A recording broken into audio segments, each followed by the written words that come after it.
Welcome, everyone. Today, we are going to be talking about working from home and setting boundaries. You know, with COVID, life changed for everyone. Working from home became the new normal.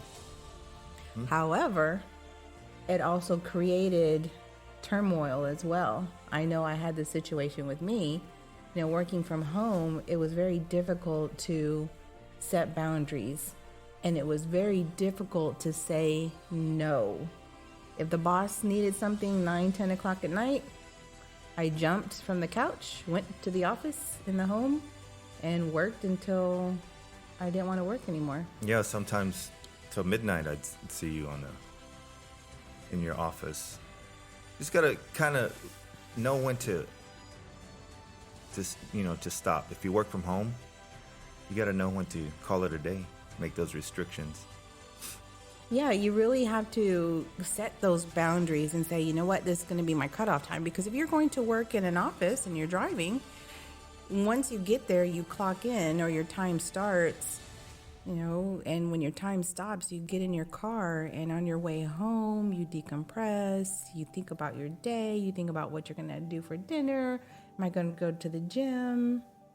But when you're working from home, you don't get to do that. Yeah, I read a stat the other day that the average that anyone works in an 8-hour day, going to work in the office, is actually half that time is 4 hours. You're actually only getting 4 hours of actual work done. And so when people think that working from home, oh, that's going to be great, save on gas, you don't have to drive to work, you get to be around your family. No, there's always a price to pay. There always is. So if you work from home and your day starts at 8 o'clock in the morning, then at noontime you forget to have lunch. And by the time you know it, it's 2 o'clock and you get yourself a little something to eat. Then you take a little break. Then you work more and more and more and more. And then by the time you know it, it's 6:30, 7 o'clock. I mean, who goes to an actual job, in a brick and mortar building and work from 8 o'clock, forget to take a lunch, and then leaves at 6 o'clock or 7 or 8? I mean, nobody really does that. So when you work from home, there is a price to pay.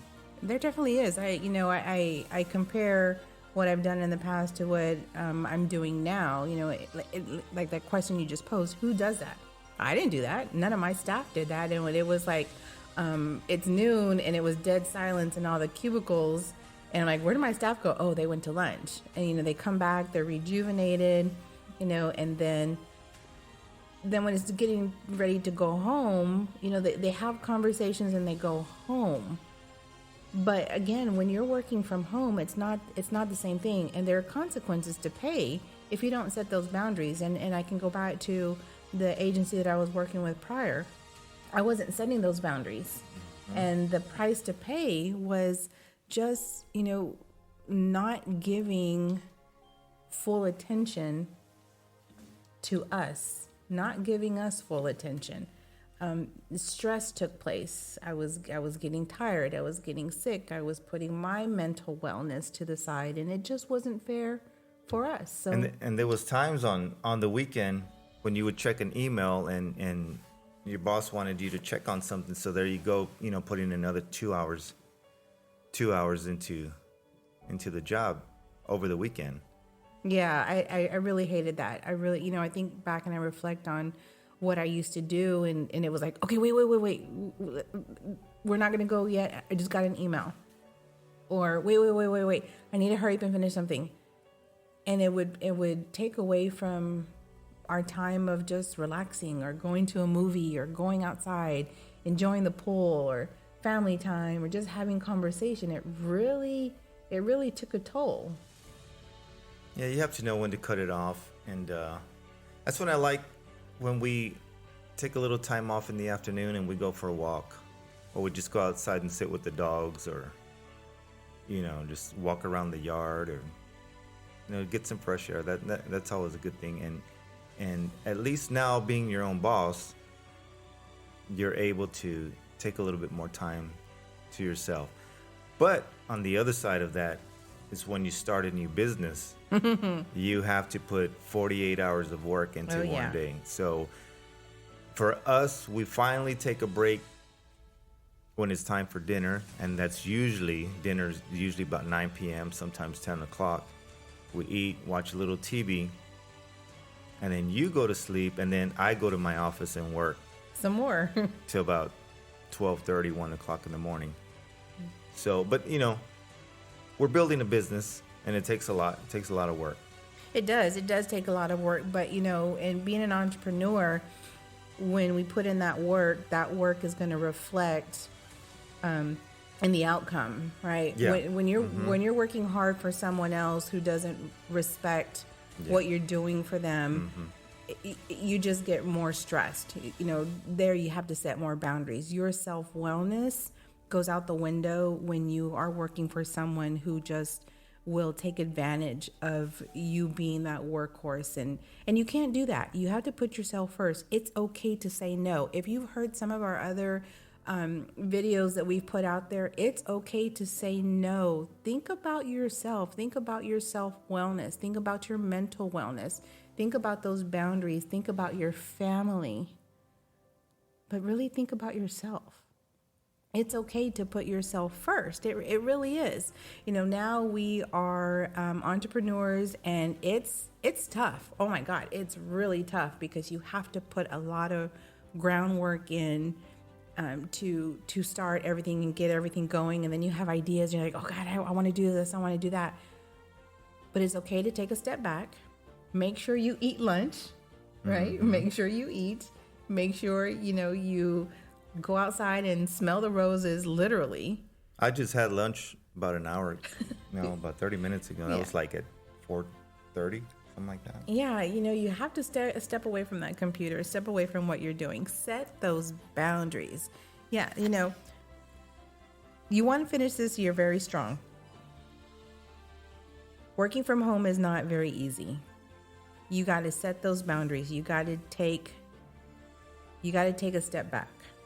And if you are going to that brick and mortar and you're working with someone, you still set those boundaries. Make sure that you are thinking about your mental wellness, because if you don't do that, you're not going to have the best output in your work. I think about the best thing that we're doing is, now that we're in it for us, that's the main thing. We're doing this for us. So we're not doing it to build up somebody else's dream or to help someone else realize their dream. We're doing this for our dreams.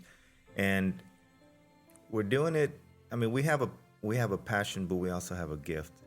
And that's two different things. So we have to figure out a way to work our passion, and then to realize what our gift is and really put 100% into that. But everything is going good. It gives us a little bit more time to do what we need to do on the side other than work. Bernadine just finished, her homework. Ooh. And I'm currently writing a book, and the book is on leadership, and I've got a lot done with it. Of course, sometimes I write till 1:30 in the morning, but we get to realize those dreams and passions that if we were working for somebody else, we wouldn't have had the time or the energy to do it. But we're here, we're doing it, we're taking care of business, doing what we got to do, and we're loving it. Yeah, we're really loving it. So think about what you're doing. Are you loving what you're doing? Are you really reaching your fullest potential? Are you stuck in a rut?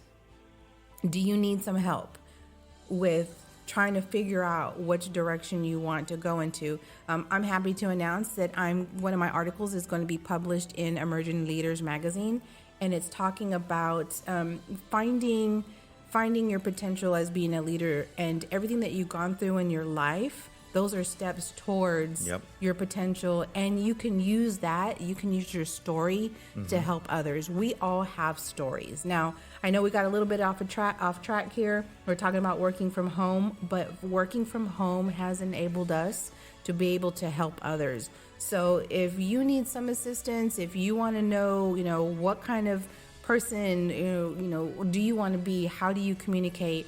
What it is that you would do well in, let us know. We've got some really neat assessments. We got a discovery assessment that will help you discover who you are. So give us a call, send us a message, email us, Instagram, Facebook, whatever it is.